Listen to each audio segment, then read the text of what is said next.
স্বামীর অনুমতি ছাড়া কোরআন শেখার জন্য ঘরের সম্পূর্ণ দায়িত্ব কাজকর্ম পালন করে ঘরের বাইরে যাওয়া মসজিদে যাওয়া যাবে?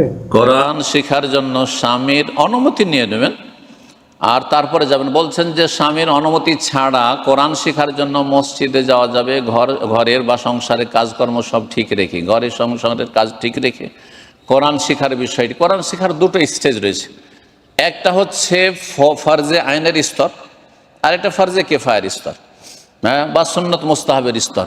যখন ফরজ হয়ে আছে যে কোরআন মোটেই পড়তে পারে না, কোরআনের অর্থ বুঝে না, দিন সম্পর্কে প্রাথমিক জ্ঞান নেই, আল্লাহর ইবাদত বন্দেগী কেমন করে করব, তাহলে স্বামীকে অনুমতি দিতে হবে, না হলে স্বামী গুনাহগার।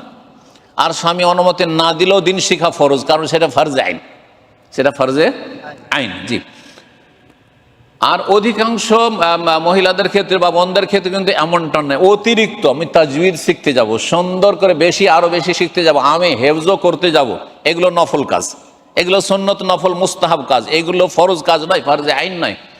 সেই ক্ষেত্রে স্বামীর অনুমতি ছাড়া আমি হালাকায় যাব, কিছু হেফজ কোরআন মুখস্থ করব, সেখানে কিছু দার্স শুনবো, ধরেন আজকের দার্স মনে করে দার্স শুনবে, আর দার্স শোনার জন্য স্বামীর অনুমতি হলো না, না বিনা অনুমতিতে আসবে না। তবে যদি একেবারে ইসলামের জ্ঞান নেই, তৌহিদ বুঝে না, সুন্নত বুঝে না, শিরিক বুঝে না, বেদাত বুঝে না, তখন ফরজে আছে, দিন শিখা কিন্তু তার ফরজে আছে। এই ক্ষেত্রে স্বামীকে যদি বলে যে নিয়ে চল, আর না নিয়ে স্বামী গুনাহগার হবে, আর তার আনুগত্য করা তার জন্য ঠিক হবে না। কিন্তু আনুগত্য না করলে তো সংসারে কলহ বাড়বে, সেজন্য যথাসাধ্য আনুগত্যের চেষ্টা করবে, সাদ্দাদু ওয়াকারিবু। এবং স্বামীরও দায়িত্ব জ্ঞান থাকা উচিত যে আমার কতটা ফরজ দায়িত্ব, সেই ফরজটা অবশ্যই সে আদায় করবে। স্ত্রীকে সুযোগ দিতে হবে দিন শিখার জন্য, যদি দিন শিখা ফরজ হয়ে থাকে। আর দিন শিখার যদি নফল স্তর থাকে, তাহলে যদি সুবিধা হয়তো দেবে অনুমতি, আর যদি সুবিধা না হয়তো দেবে না। জি।